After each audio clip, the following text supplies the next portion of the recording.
Ya Ahobu Fifu, saudara-saudari dimanapun Anda berada pada saat ini, marilah kita menyaksikan dan mendengarkan sejarah budaya lompat batu yang ada di Pulau Nias. Bersama saya Oktav dan bersama undangan kita pada saat ini yaitu Orduge Bu Ulele.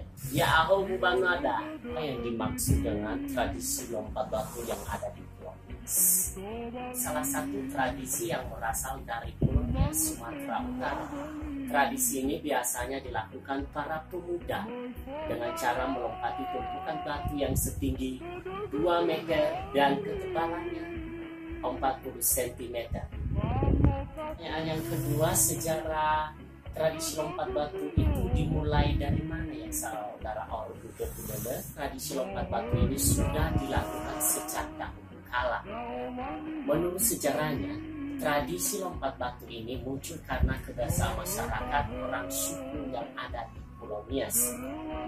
Konon pada saat itu, setiap kampung yang berperang mempunyai bentengnya masing-masing untuk menjaga wilayahnya. Mereka yang mau berperang harus butuh kekuatan untuk melompati benteng-benteng tersebut. Mereka kemudian membuat tumpukan batu yang digunakan untuk melatih fisik mereka, terutama dalam ketangkasan lompat batu tersebut. Apa fungsi dan makna lompat batu tersebut? Ketiga, yaitu fungsi dan makna tradisi lompat batu.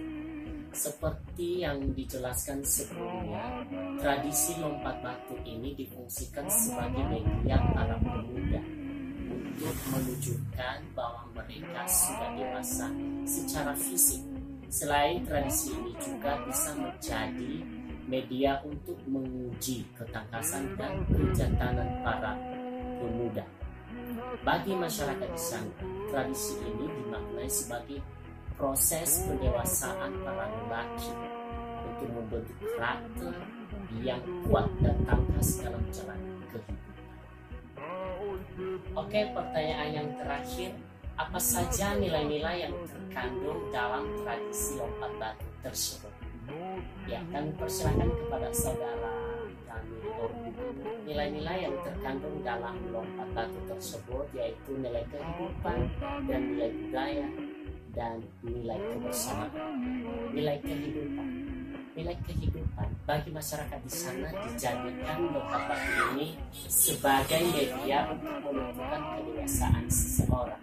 Sedangkan nilai budaya sebagai salah satu warisan budaya yang diharuskan turun-temurun dan tetap dilestarikan. Dan terakhir, nilai kebersamaan.